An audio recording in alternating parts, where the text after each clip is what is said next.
Welcome to Pistons Talk Podcast. Hope you guys are having a great evening.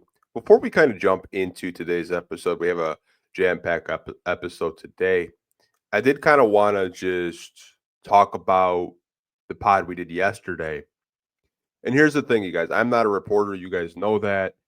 I haven't been credentialed in over 10 plus years. But I saw an article from a national reporter that was talking about the Pistons, and I made a podcast with it. Now, whether the report is accurate or not, I don't know because I don't work in the Detroit Pistons front office, and I'm not a reporter. I see some people being upset that I even discussed it. People claiming that I did it for views. I mean, if I wanted to clickbait and do stuff for views, I probably could do it, but that's just not me. I did kind of want to address it on the air. Now, if it upset you, I don't really know what to tell you. But we do have a podcast episode today. We're going to be talking about the All Summer League teams. Those got released today, and if Ron Holland got snubbed from this, because um, I see some discussion across social media with you guys. Pistons one move away. There was a conversation between Kevin O'Connor of Yahoo Sports and Bobby Marks, who's an ESPN front office insider, and they were kind of previewing each team in the Eastern Conference, talking about how far away are the Detroit Pistons actually from being favorites to come out of the Eastern Conference. And we're going to end the podcast with a Slam magazine cover. If you guys didn't see it, a Detroit Piston, other than Cade Cunningham, made a Slam magazine cover. So let's get into today's episode.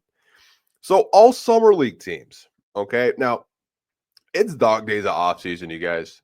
July 22nd as we're recording this video in this pod tonight. I'm going to put the teams on the screen so you guys can see it. If you guys didn't see the first and second teams, and we'll start with the first team. It's Neat Clifford from the Sacramento Kings, Kyle Filipowski of the Utah Jazz, David Jones Garcia from the San Antonio Spurs, who got a two-way from the Spurs today, actually, Jordan Miller from the Clippers, and Terrence Shannon Jr. to round out the 2026 Summer League first team. Second team, Ron Holland II from the Pistons, Isaac Jones from the Kings, Con Knuppel from the Charlotte Hornets, AJ Mitchell from the Oklahoma City Thunder, and KJ Simpson from the Charlotte Hornets. Now, you're looking at these first teams, and this is what I'll say. I think you could have a conversation and debate whether or not Ron should have made the first team. You look at the 20 points per game he put up. You look at a high volume from three he was putting up, 5 threes a game on pretty good percentages, over 40%. And the one thing with Ron that I looked at, which I was kind of surprised he was left off the first team, is 4 steals per game. That's a lot. That's a lot, you guys. I'm not too mad. It's summer league. I did see Ron went on his Instagram and kind of laughed because he kind of felt that he should have been on all summer league first team. But to me, this is the way I will look at it. For Ron Holland, I think it just motivates him more. Motivates him, gives him a chip on his shoulder that I'm sure he already has to just prove people wrong. I definitely think I'm going to put the first teams and the second teams back on the screen real quick. I definitely think you could make a case to put Ron Holland on there. Maybe you have him on there over a Jordan Miller. But, I mean, I was really impressed with Ron in the Summer League. I talked about it last podcast episode, I believe. These dates are just going by so fast. I don't even remember when I talked about it. But I was really impressed with his Summer League performance. I was really happy to see that three-point shot fall. The playmaking I thought was excellent. And I think he showed you what you want out of a second-year player playing in Las Vegas in the Summer League. But did want to kind of touch on the all Summer League teams, whether or not Ron was snubbed or not. I'll let you guys feel that. I feel like think he did enough to make the first team, but hey, media votes on these. Fans don't vote on them. But hey, at the end of the day, I think we're all happy with the way Ron performed at Summer League. Now, the next topic we're going to kind of dive into, Pistons one move away. And I talked about it on the top of the podcast. Kevin O'Connor and Bobby Marks were discussing this. Now, I'm going to be playing a 1-minute clip from their pod, and you guys can listen to it just like I'm going to be listening it with you guys right now.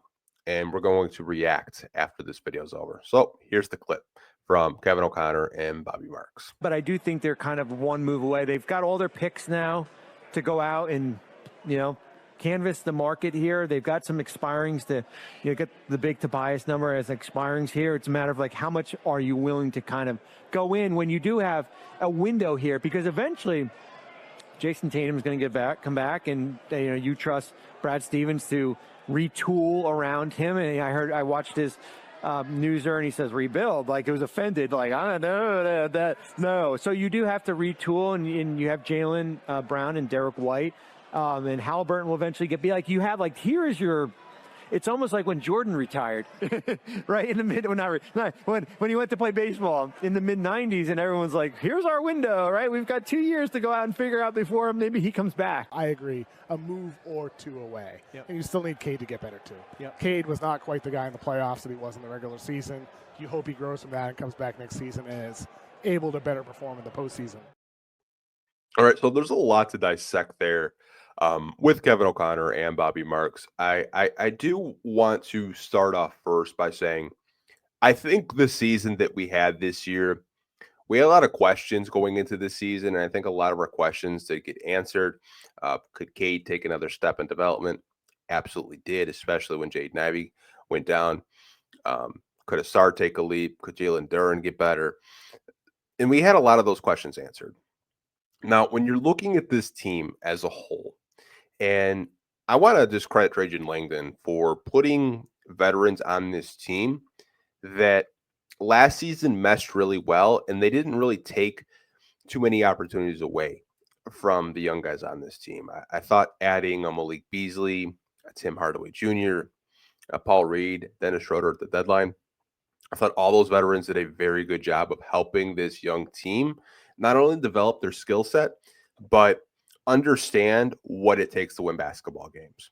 And hopefully adding a Duncan Robinson and signing a Karis LeVert and bringing back Paul Reed, and who knows what we're going to do with their last roster spot. I think that the Pistons have a very good shot of being better next season. And I've talked about it before in previous podcasts. I think the reason why I believe that is because you're getting Asar Thompson healthy. First off season of him being healthy. No blood clots, so we don't have to worry about that. Ron Holland's first full off season, and both of those guys are probably in the gym every day with Fred Vincent, getting better, working on their jump shot. And I expect Cade to get better. I expect Ivy to come back with a huge chip on his shoulder in a contract year, him and Duren in contract years, because they haven't really signed extensions yet. So I think those guys have a lot to prove as well. And I'll circle back to the Pistons one move away. I think if you look at this roster from top to bottom, from the starting five to the bench, I think they are a power forward away, in my personal opinion, from really being Eastern Conference favorites. I just really feel that, and I don't really know what power forward they could acquire. I do like the job that Tobias Harris has done. I actually forgot to mention him. I don't even know how he slipped my mind, of a vet last year, really providing leadership and helping them win games. But I've always felt when I saw the Tobias contract, the 2-year deal to me was just like, okay, we need a placeholder here for 2 years. Maybe a power forward may become available via trade because he's disgruntled, or maybe we can put our chips on the table and try to get a power forward. I honestly think, looking at this team, they're a power forward away from really being Eastern Conference favorites. I think we can agree that the point guard position is pretty locked down. I'd like to assume the shooting guard position with Jaden Ivey and Duncan Robinson and Karis LeVert, because all three of those guys can play shooting guard. Is pretty locked down. Small forward, you have Asar, you have Ron Holland. Karis LeVert can also play some small forward in a pinch. In power forward, I think it's just the biggest weakness on this team. Obviously, you traded Simone Fontecchio, and he was playing backup for last year. I think Tobias will still be a very important piece this upcoming season. But he is on a contract year. He'll be expiring after this year. And if you're the Pistons, do you want to, possibly bring him back, maybe on a cheaper deal, maybe try to convince him to come off the bench? Or if you're Detroit, do you kind of look to see, and Bobby, mentioned this, do you canvass the market to see what you could possibly get if you throw an expiring, if you throw maybe a young prospect that you have, and try to see if you can upgrade that way? I think this team is actually a lot closer than fans maybe realize. I think a lot of you guys are very intelligent. I think a lot of you guys have mentioned that this core, the way it is set up, the way they played last season, a lot of these guys still aren't done developing, and that's kind of scary to think about. We have so many guys on this roster that are under the age of 25, and I think the way that the contracts are set up, the Pistons will be in conversations to acquire someone big, uh, whether it's at the deadline, maybe before the season. I'm not really entirely sure, but that's just my feeling with it. Bobby did mention, other teams will get better. I mean, Jason Tatum, Tyrese Halliburton will be coming back. Not this upcoming season, but next season. Orlando made a big splash. They're expected to, try to be Eastern Conference favorites as well. You still have the Cleveland Cavaliers. You have the New York Knicks. The East is getting better, and I think the Pistons want to be a player in, keeping up pace with teams and rivals in the Eastern Conference. I really think they're not really that far away. I think it's just one power forward away for them to just really pop off, really put it together, try to be a top 4, top 3 seed in the East. I really think they're very close, and I think you have a coach in JB Bickerstaff that can really unlock a lot and, get them to where they need to go. His first year winning 44 games, I thought was incredible. If you give JB a little bit more talent to work with, I think he can do wonders with this basketball team. But I did want to kind of touch on the Pistons one move away. The one more thing though, before we kind of wrap up this podcast, kind of like a little jab from KOC talking about Cade, saying that he really didn't have a good playoffs, which I thought Cade did pretty well given it was his first playoffs. Obviously, it was a first round exit by the Pistons, but I mean, given that this team didn't have a secondary scoring option, I thought Cade did pretty well.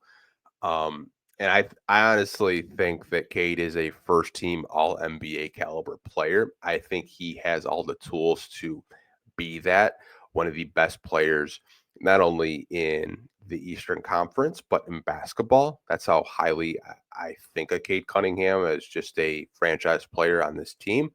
I don't really know why KOC decided to take a little jab there, but who knows? Maybe he's still salty over, say, Killian Hayes was going to be the best point guard in the 2020 draft class. I don't know. We're going to wrap this podcast up, though.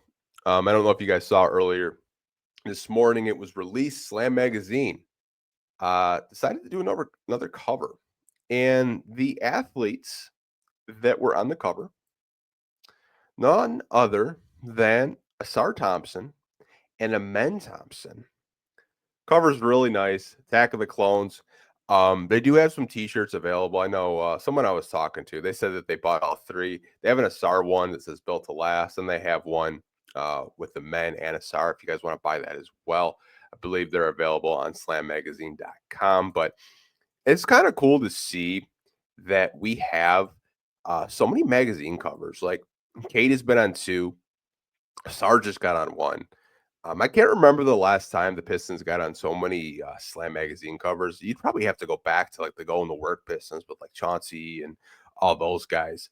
But did want to just kind of talk about the Slam magazine cover. I think it's cool getting to know them a little bit. Slam put out about an 8-minute interview video with those guys, just kind of asking them questions, and Sark completely dominated the conversation. It kind of felt like he was bullying his little brother a little bit, but I mean, it's probably the most what's the word I'm looking for? Probably the most opened up I've seen a Sar in interviews. If you guys want to check it out, definitely go on Slam Magazine.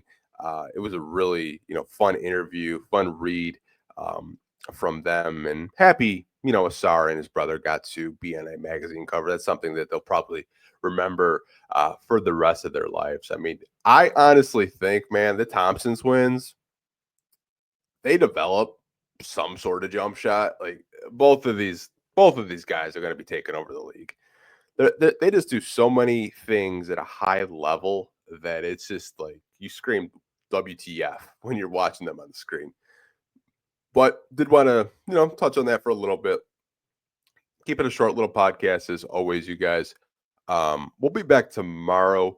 Don't know how many topics I can find. Try to at least find 2 to 3 topics with these podcasts. I mean, it is July. We probably won't have any basketball news or anything until like September. But hope you guys are having a great summer, staying safe.